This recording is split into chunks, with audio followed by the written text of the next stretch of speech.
नमस्कार दर्शक बंधु पुणी कमिला सुनार दर आसतु जाना केते रही सुनार मूल्य गत गोटे सप्ताह धरे सुनार मूल्य द्रुत गति वृद्धि पाउला किंतु अमेरिका राष्ट्रपति Donald Trump truth social media केवल गोटे घोषणा सहित एमसीएक्स रे सुनार मूल्य हठात 1400 टंकार अधिक ह्रास पाई।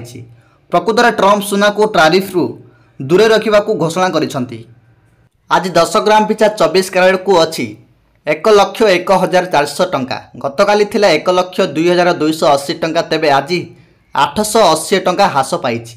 सेहीपरि आज 10 ग्राम पिछा 22 कैरेट को अच्छी 92,950।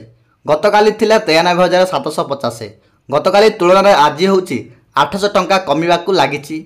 सेहीपरि आज भुवनेश्वर में मध्य सुनार ह्रास पाई। आज 10 ग्राम पिछा 24 कैरेट को 1,01,400 टंका थिबा बेले गतकाली 1,02,280 थिला। तबे गतकाली तुलन में आज 880 टंका ह्रास पाई। एपटे 22 कैरेट को 92,950 रही बेले गतकाली 93,750 थिला। आज 800 टंका ह्रास पाई।